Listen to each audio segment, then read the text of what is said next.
Easter in America and around the world celebrated under tight security.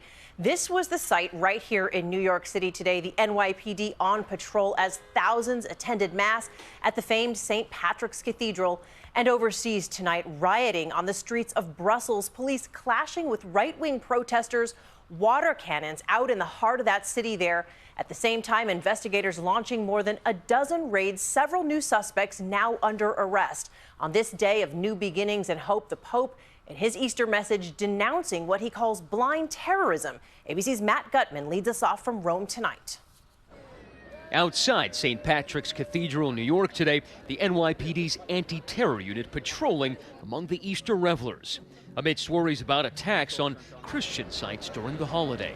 And in the beating heart of Catholicism, ahead of Easter Mass here at the Vatican, they filed through metal detectors by the thousands. Flanking the military marching bands and the ceremonial Swiss Guard in their steel helmets were troops with assault rifles.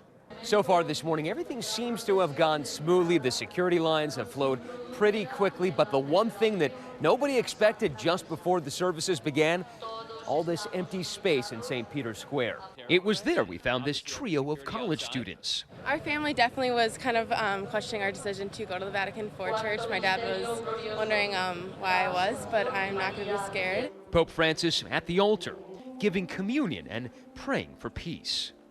But Europe didn't seem so peaceful on Easter Sunday. Troops with automatic weapons posted outside France's iconic Notre Dame. And in Turkey, heavy security outside churches following an ISIS threat overnight. And a terrorist attack in Pakistan, killing more than 60 in a park as Christians there celebrated Easter. Victims carried away from the scene as family members collapsed in grief.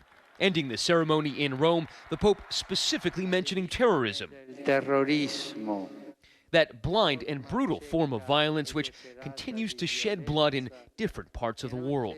Some praying, others posing for pictures, but everyone craning for a better look at the Pope. The Pope then zipping around the square, even leaving the security perimeter to bless and wave to those who hadn't gotten in.